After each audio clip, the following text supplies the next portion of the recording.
Good morning student.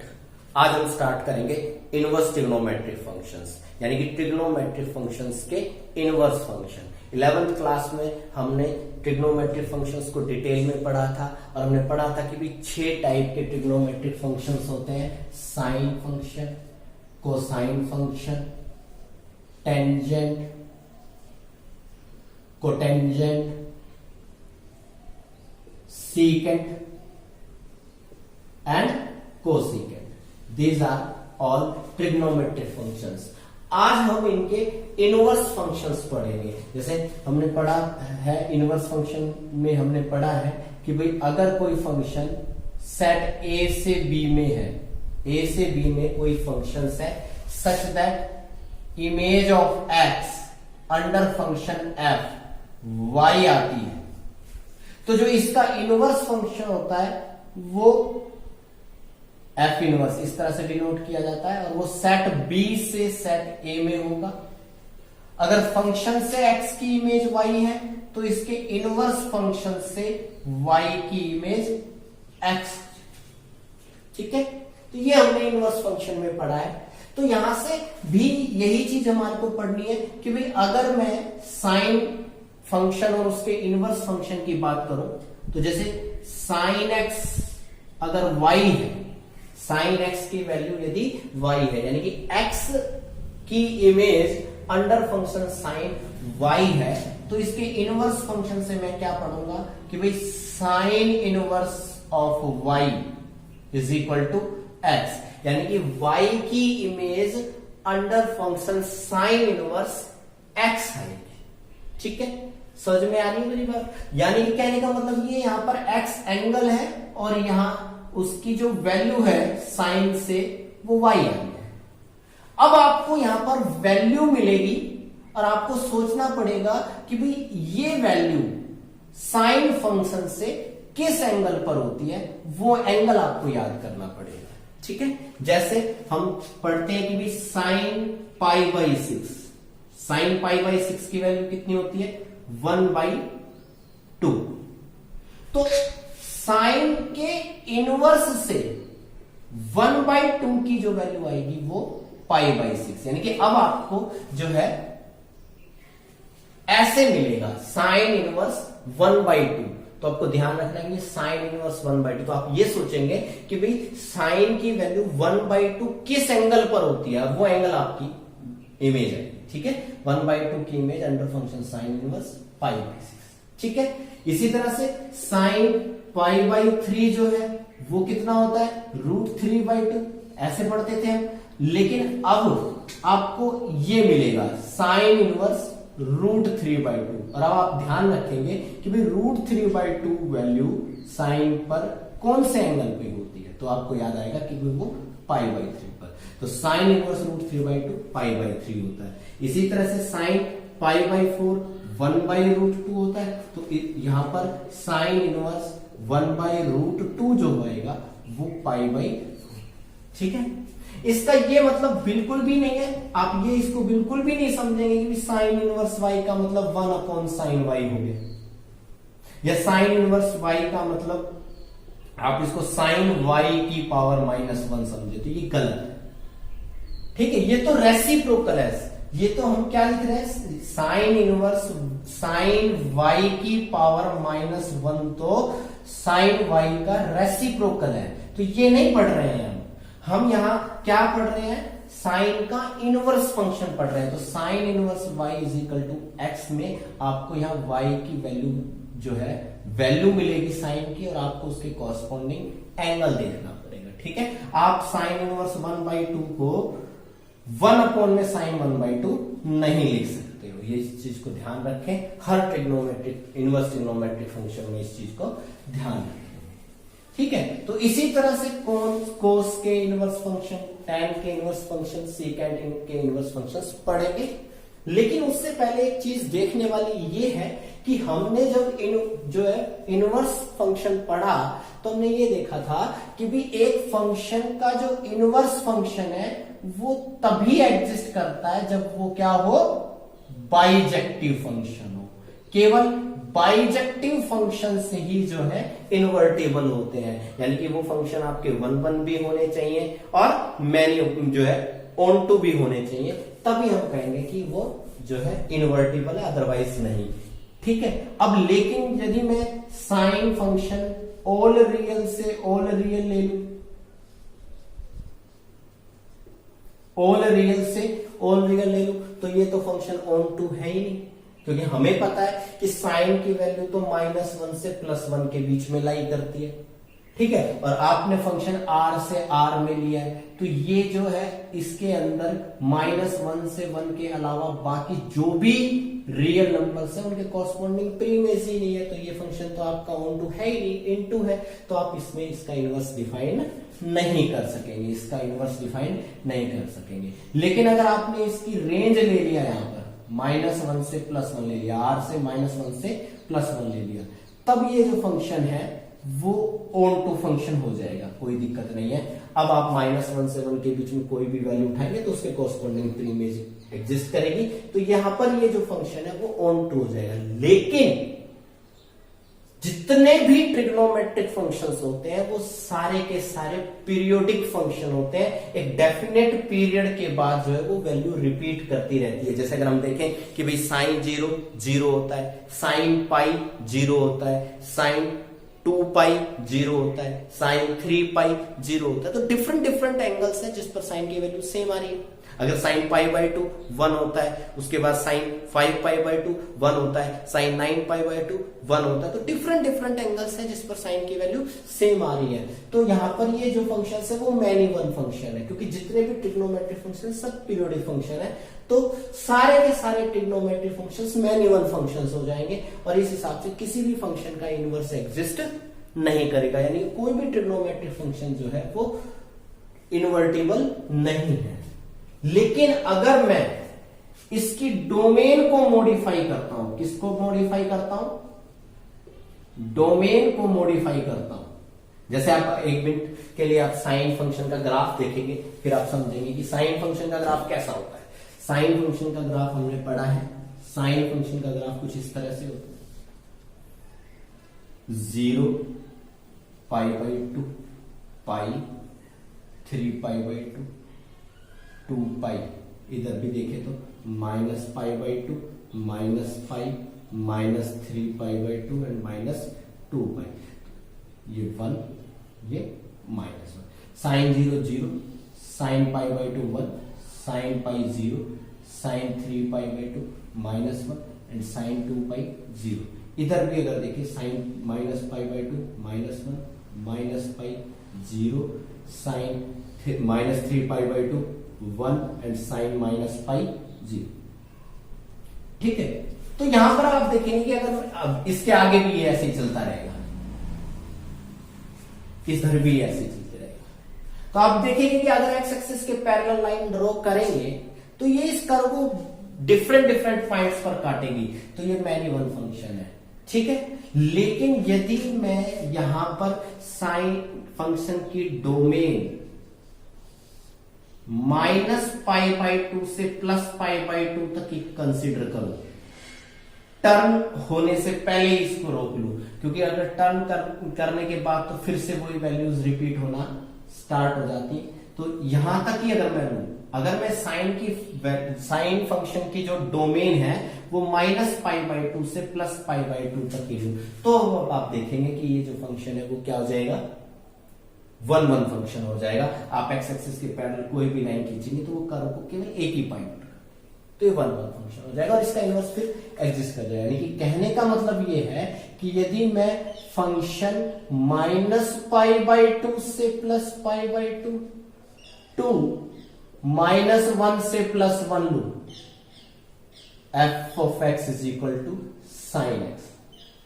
इस case में ये फंक्शन जो है वो बाइजेक्टिव है, और इस केस में जो है इसका इनवर्स फंक्शन एग्जिस्ट कर जाएगा। और इसका इनवर्स फंक्शन किस से किस में आएगा, -1 से +1 टू -पाई बाई 2 से +पाई बाई 2। ठीक है। और कैसे लिखेंगे f इनवर्स x जो है वो कैसे लिखा जाएगा, साइन इनवर्स x। कहने का मतलब ये है कि अब जो है आप x की जो वैल्यू है वो -1 से +1 के बीच में से कोई ली जाएगी, और जो एंगल लिया जाएगा वो -π/2 से +π/2 के बीच में ही लिया जाएगा। यानी कि या तो आपका एंगल फर्स्ट क्वाड्रेंट में रहेगा या फोर्थ क्वाड्रेंट में रहेगा। ये जो वैल्यू आएगी साइन इनवर्स x की वो या तो फर्स्ट क्वाड्रेंट में आएगी या फोर्थ क्वाड्रेंट में। कहने का मतलब अगर ये पॉजिटिव आएगा तो ये फर्स्ट क्वाड्रेंट में आएगा 0 से π/2 के बीच में, और अगर ये वैल्यू नेगेटिव है, x अगर नेगेटिव है तो यानी कि फोर्थ क्वाड्रेंट में -π/2 से 0 के बीच में एग्जिस्ट करेगा। ठीक है, लेकिन अगर मान लीजिए मैं इसी फंक्शन को π/2 से 3π/2 तक कंसीडर करता तो भी ये बाइजेक्टिव फंक्शन हो जाता। अब यहां पर भी आप एक्स एक्सिस के पैरेलल कोई भी लाइन खींचेंगे तो जो है एक कर्व को एक ही पॉइंट पर काटेगी। तो उस केस में जो इनवर्स फंक्शन है उसकी रेंज, जैसे इस फंक्शन में इनवर्स फंक्शन की रेंज -π/2 से +π/2 का क्लोज इंटरवल हो गई। अब अगर मान लीजिए मैं इसमें कंसीडर करता π/2 से 3π/2 टू -1 से +1 f(x) = sin x। जब इसका इनवर्स फंक्शन कंसीडर करूंगा तो इसकी रेंज π/2 से 3π/2 जाएगी। ठीक है, इसी तरह से अगर मैं 3π/2 से 5π/2 तक डोमेन लूं तो भी साइन फंक्शन जो है वो बाइजेक्टिव हो जाएगा, और उस केस में जब इनवर्स एग्जिस्ट करवाएंगे तो इनवर्स फंक्शन की जो रेंज आएगी वो 3π/2 से 5π/2 आ जाएगी। तो कहने का मतलब ये कि डिफरेंट ब्रांचेस ऑफ रेंज जो है आएगी इनवर्स फंक्शन से।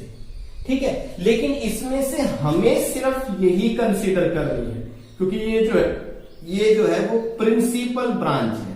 क्या है? Principal branch. इस ब्रांच को हम क्या कहते हैं?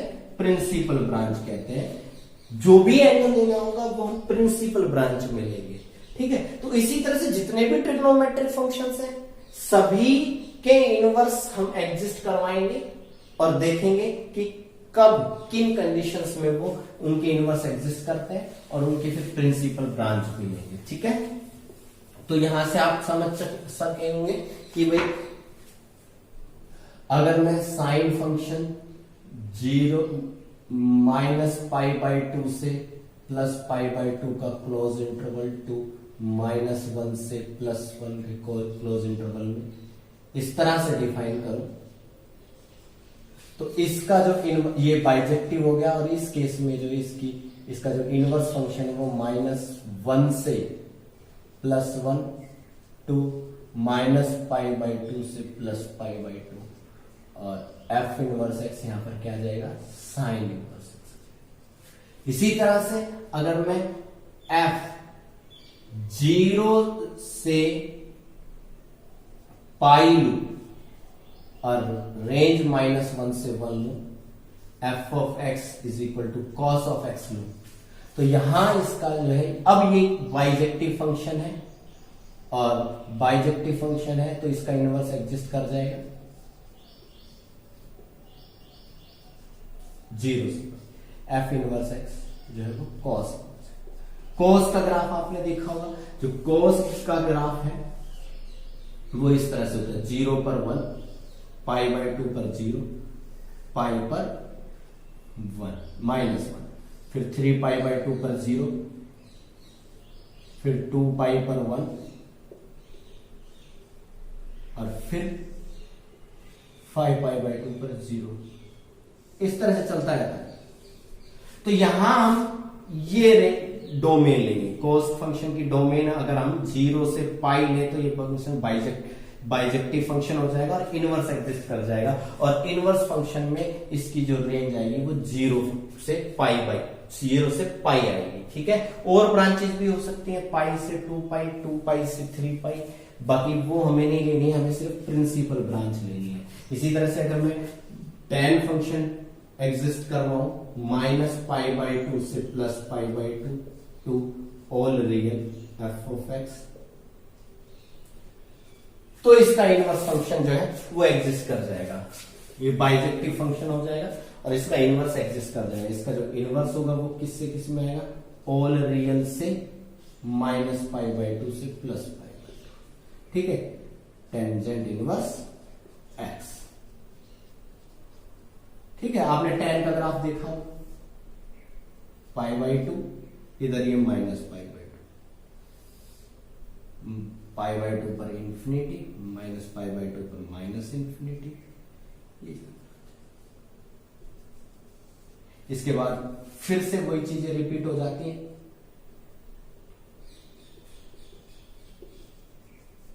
पाई पर 0, 3π/2 पर इंफिनिटी और π/2 पर माइनस।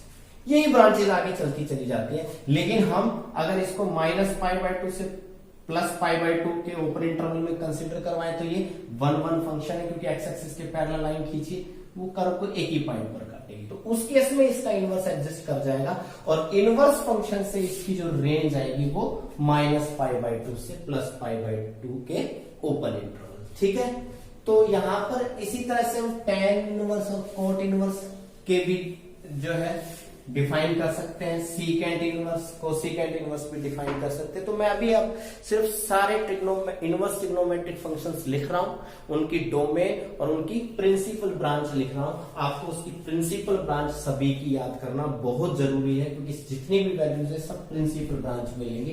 तो ये एक एक करके आप नोट कीजिए। सबसे पहले साइन इनवर्स एक्स, जो डोमेन है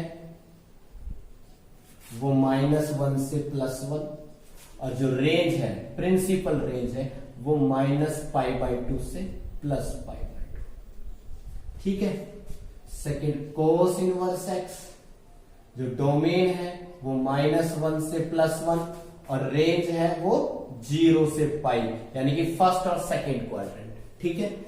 थर्ड है tangent inverse x, all real number domain रहेगा और रेंज जो है वो -π/2 से +π/2 का क्लोज इंटरवल। ठीक। इसी तरह से फोर्थ में कोट इनवर्स एक्स, इसकी डोमेन ऑल रियल नंबर और रेंज जो है इसकी क्या रहेगी, 0 से π का ऊपर इंटरवल।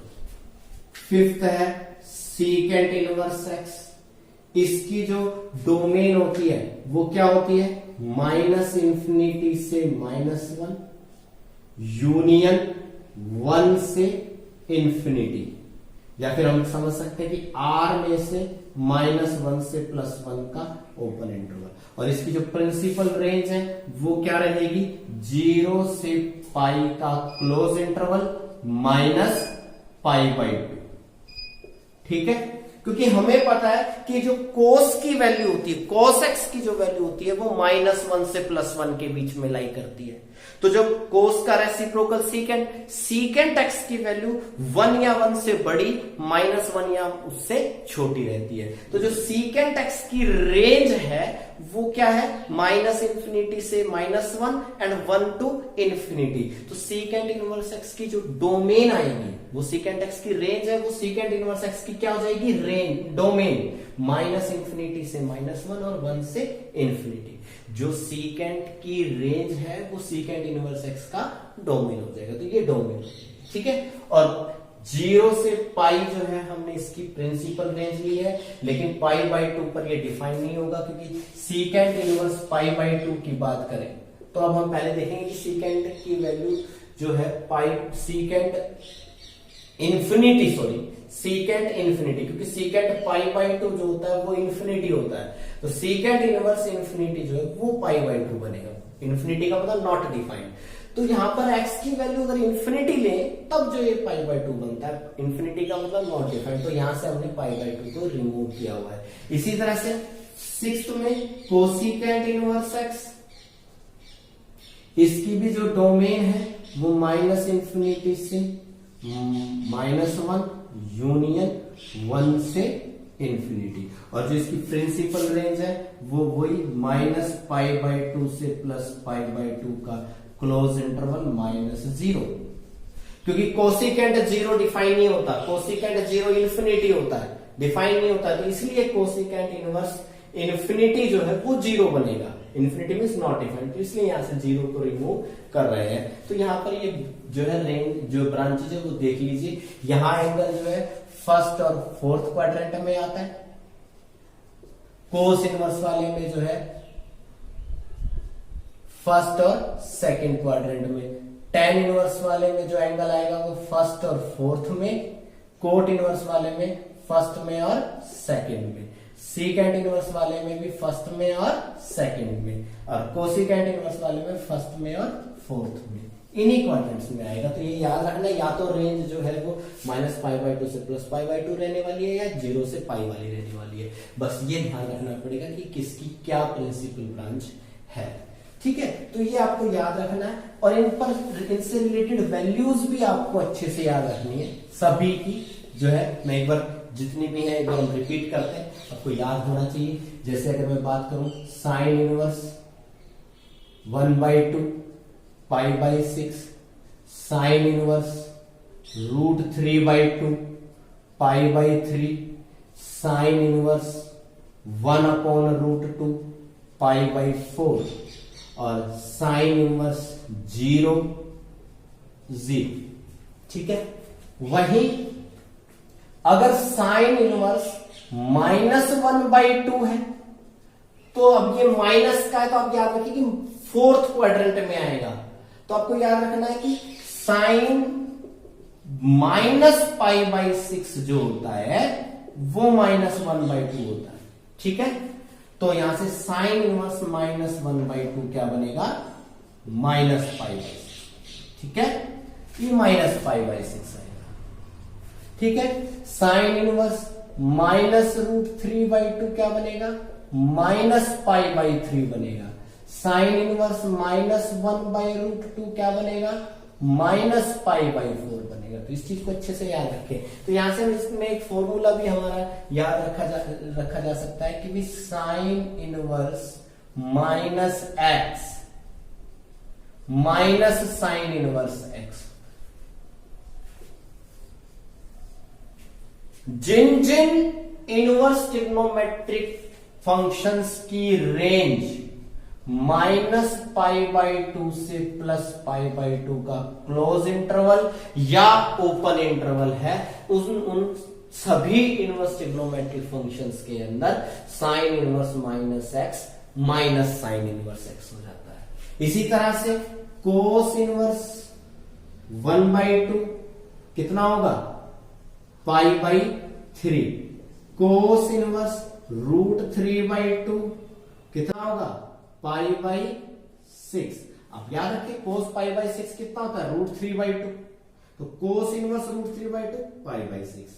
इसी तरह से कोस इनवर्स 1/√2 कितना होगा, π/4। ठीक है, ये याद रखा जा सकता है। कोस इनवर्स 1 कितना होगा, कोस इनवर्स 1 0, क्योंकि कोस 0 1 होता है, तो कोस इनवर्स 1 कितना आएगा, 0 आएगा। ठीक है, यहां पर भी हम याद रख सकते हैं कि साइन इनवर्स 1 कितना होगा, π/2, और साइन इनवर्स -1 कितना होगा, -π/2। Is that clear? क्लियर है। कोस इनवर्स 0 π/2, कोस इनवर्स 0 क्या होगा, π/2। क्यों? क्योंकि कोस π/2 0 होता है, तो कोस इनवर्स 0 कितना आ जाएगा, π/2। अब यहां पर कोस इनवर्स -1/2, इस पर अगर हम देखें तो आपको पता होना चाहिए कि भाई जो है -1/2, जैसे मान लीजिए मैं कोस इनवर्स -1/2 को 1 मिनट के लिए थीटा अज्यूम करता हूं, तो यहां से ये कॉस थीटा बन जाएगा। कॉस थीटा की वैल्यू -1/2। अब आप याद रखिए कि cos theta is equal to -1/2। 1/2 कब होती है cos की वैल्यू, 1/2 कब होती है, π/3 पर, तो ये -cos π/3 बन गया। अब आपको एंगल सेकंड क्वाड्रेंट में लेके जाना है, आप इसको क्या लिखेंगे, cos π - π/3, क्योंकि cos π - π/3 -cos π/3 होता है, तो -cos π/3 को cos π - π/3 लिखेंगे, और ये कितना हो जाएगा, cos 2π/3। तो यहां से थीटा की वैल्यू कितनी आ जाएगी, 2π/3, यानी कि cos इनवर्स -1/2 कितना आ जाएगा, 2π/3। तो ये आपको याद रखना है, 2π/3। इसी तरह से cos इनवर्स -√3/2, तो अब आप ये याद रखिए कि प्लस का √3/2 कब होता है, cos इनवर्स π/6 पर, तो ये सेकेंड क्वाड्रेंट में जाएगा, यानी π - π/6। π पाई माइनस पाई बाई 6 क्या होगा 5 पाई बाई 6। इसी तरह से cos inverse minus 1 by root 2, cos inverse 1 by root 2 कब होता है पाई बाई 4 पर, तो ये सेकेंड क्वाड्रेंट में जाएगा, यानी कि पाई माइनस पाई बाई 4, यानी कि 3 पाई बाई 4। तो इस तरह से आपको याद रखना है। कोस इनवर्स माइनस 1 क्या हो जाएगा, कोस की वैल्यू -1 कब होती है, कोस की वैल्यू 1 0 पर होती है, -1 पाई पर होती है, तो कोस इनवर्स -1 कितना देगा पाई। ठीक है, तो यहां हमारे पास क्या फॉर्मूला बना कि भाई कोस inverse minus x pi minus cos inverse x. ठीक है, कोस इनवर्स माइनस एक्स को आप क्या लिख सकते हैं, pi minus cos inverse x लिख सकते हैं। यानी कि जिन जिन इनवर्स ट्रिग्नोमेट्रिक फंक्शंस की ब्रांचेस 0 से पाई का क्लोज इंटरवल या 0 से पाई का ओपन इंटरवल है, उन सभी में को जो है ये पाई माइनस बनेगा, कोस inverse minus x pi minus cos inverse x बनेगा। इसी तरह से जैसे सीकेंट इनवर्स की जो रेंज होती है वो भी 0 से पाई माइनस में पाई बाई 2 होता है, तो वहां पर भी secant inverse minus x pi minus secant inverse x होगा। कोट की रेंज जो होती है वो भी 0 से पाई का ओपन इंटरवल होती है, तो cot inverse minus x pi minus cot inverse x में कन्वर्ट होगा। ठीक है, तो ये आपको याद रखना है, ये वैल्यूज आपको अच्छे से याद करनी है। आज आप यही वैल्यूज याद करेंगे, इन्हीं पर बेस जो है क्वेश्चंस करेंगे। नेक्स्ट लेक्चर में हम आपको इनकी प्रॉपर्टीज बताएंगे। इसी तरह से आप टेन इनवर्स में देखें तो टेंजेंट इनवर्स √3 पाई बाई 3, क्योंकि tan पाई बाई 3 √3 होता है, तो tan इनवर्स √3 पाई बाई 3 हो जाएगा। Tangent inverse 1 by √3 pi by 6, क्योंकि tan पाई बाई 6 1 बाई √3 होता है, तो ये हो जाएगा। इसी तरह से टेंजेंट इनवर्स 1 पाई बाई 4। ठीक है, टेंजेंट इनवर्स -√3, अब वही बात है, अब फोर्थ क्वाड्रेंट में सोचेंगे तो tan पाई बाई 3 √3 होता है, tan माइनस पाई बाई 3 -√3 होता है, तो tan इनवर्स -√3 कितना बनेगा माइनस पाई बाई 3 बनेगा। टेंजेंट इनवर्स माइनस का 1 बाई √3 कितना बनेगा minus pi by 6। Tangent inverse -1 कितना बनेगा माइनस पाई बाई 4। आप ये याद रखें कि tangent inverse minus x minus tan inverse x बनता है। ठीक है, क्यों, क्योंकि इसकी जो प्रिंसिपल ब्रांच होती है वो माइनस पाई बाई 2 से पाई बाई 2 होती है, प्लस पाई बाई। ठीक है, ये याद रखें। कोट इनवर्स में आए तो कोट इनवर्स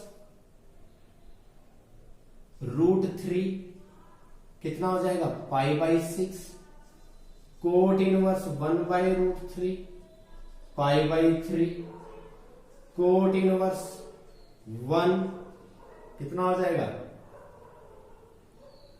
पाई बाई 4, और कोट इनवर्स जो है 0, कोट इनवर्स 0 कितना हो जाएगा पाई बाई 2, कितना हो जाएगा पाई बाई 2, क्योंकि कोट पाई बाई 2 0 होता है, कोट पाई बाई 2 कितना होता है 0 होता है, तो कोट इनवर्स 0 पाई बाई 2 बन जाएगा। इसी तरह से आप कोट इनवर्स -√3 करेंगे तो फिर वही सेकेंड क्वाड्रेंट में लेके जाएंगे, तो यह आ जाएगा पाई माइनस पाई बाई 3, क्योंकि कोट इनवर्स √3 पाई बाई 6 होता है, कोट इनवर्स -√3 कितने पे जाएगा सेकेंड क्वाड्रेंट में पाई माइनस पाई बाई 6 करके करेंगे 5 pi by 6। Cot inverse -1 by √3 कितना हो जाएगा 2 पाई बाई 3। कोट इनवर्स -1 कितना हो जाएगा pi minus pi by 4 3 pi by 4 हो जाएगा। ठीक है, तो इस तरह से आप इसको याद कर सकते हैं। तो ये वैल्यूज आपको याद रखनी है, tan इनवर्स 0 0। क्लियर है, तो सभी वैल्यूज को याद रखें, अच्छे से याद रखें। Cot inverse -x pi minus cot inverse x हो जाता है। ठीक है, तो ये वैल्यूज आप याद रखें, और वैल्यूज हम आपको बता रहे हैं। सीकेंट इनवर्स जो है √2 π/4, सीकेंट इनवर्स 2 π/3, सीकेंट इनवर्स 2/√3 π/6।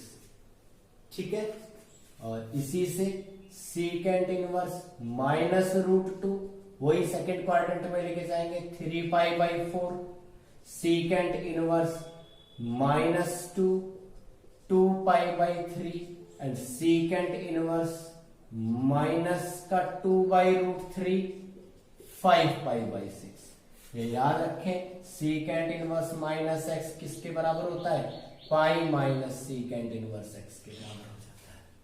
ठीक है, ठीक है, समझ में आ गया। आप ये मतलब ये है कि सीकेंट इनवर्स से 2/√3 है, आप इसको लिखेंगे पाई माइनस सीकेंट इनवर्स 2/√3। अब सीकेंट इनवर्स 2/√3 कितना है? π/6, तो आप पाई माइनस π/6 करेंगे 5/6। इस तरह से आपको ये याद रखना पड़ेगा। आपको पॉजिटिव वाली सारी वैल्यू याद रखनी, नेगेटिव वाली अपने आप आपको मिल जाएगी। ठीक है, जिसमें रेंज 0 से पाई वाली है उसमें तो आप पाई माइनस करके चेंज कर देंगे, और जिसकी रेंज -π/2 से +π/2 वाली बनती है उसमें आप माइनस कर देंगे। जैसे कोसिकेंट इनवर्स में देखें तो कोसिकेंट इनवर्स √2 कितना होता है? π/4। तो कोसिकेंट इनवर्स -√2 कितना हो जाएगा? -π/4 हो जाएगा, क्योंकि कोसिकेंट इनवर्स वाली रेंज जो है -π/2 से +π/2 वाली होती है। कोसिकेंट इनवर्स 2 कितना होता है? π/6। तो कोसिकेंट इनवर्स -2 कितना हो जाएगा? -π/6। कोसिकेंट इनवर्स 2/√3 कितना हो जाएगा? π/3। तो कोसिकेंट इनवर्स -2/√3 जो है वो कितना हो जाएगा? -π/3। ठीक है, तो यहां से हमें पता चला कि cosecant inverse -x minus cosecant inverse x। ठीक है, तो ये सभी वैल्यूज आप अच्छे से याद करें, प्रिंसिपल रेंज जो है वो अच्छे से याद करें। तो आज आप यही कीजिए, इन पर बेस्ड क्वेश्चंस कीजिए, प्रैक्टिस कीजिए, वैल्यूज याद कीजिए। कल हम इस पर बेस्ड कुछ प्रॉपर्टीज पढ़ेंगे और आगे क्वेश्चंस करेंगे।